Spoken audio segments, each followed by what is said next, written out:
Hello बच्चों, let's read the question. Present question based है assertion and reason पर।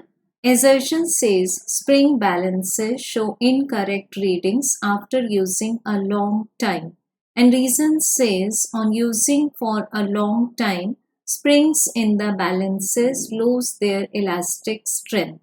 सो बच्चों, हमें एक कंसीडर करना है spring balance. Spring balance gives the reading of weight with the help of elongation. So इसमें हम ये principle apply करते हैं that the force applied is directly proportional to the elongation. So यहाँ पर मान लेते हैं हमने एक elongation के लिए mass apply कर दिया m, which will be giving the load mg to the spring.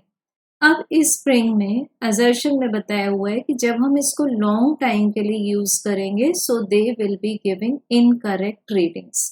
So practically this statement is true. अब इसका रीजन होता है कि जब हम स्प्रिंग बैलेंस को काफी लॉन्ग टाइम के लिए यूज करते हैं तो दे show the property of elastic fatigue. It means कि वो जब हम उस पर स्ट्रेस अप्लाई करेंगे तो वो उसको डीलोड करने के बाद में वापस अपनी पोजीशन को रिज्यूम करने के लिए, अपनी ओरिएंटेशन को रीगेन करने के लिए काफी टाइम लेने लगेगा।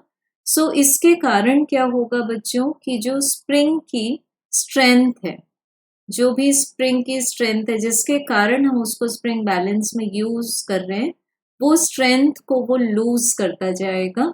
एंड हेंस जो हम लोड जिसकी हम रीडिंग यहाँ लेना चाहते हैं, जैसे m is called as the load in this case, so जो गिवन लोड होगा उसके लिए जो हमें प्रॉपर एक्सटेंशन मिलना चाहिए, सपोज हमें एक्सटेंशन मिलना चाहिए उसके लिए x स्प्रिंग बैलेंस का, बट हमें ये गिवन लोड के लिए एक्सटेंशन क्या प्रोवाइड करेगा, y, where y will be more than x।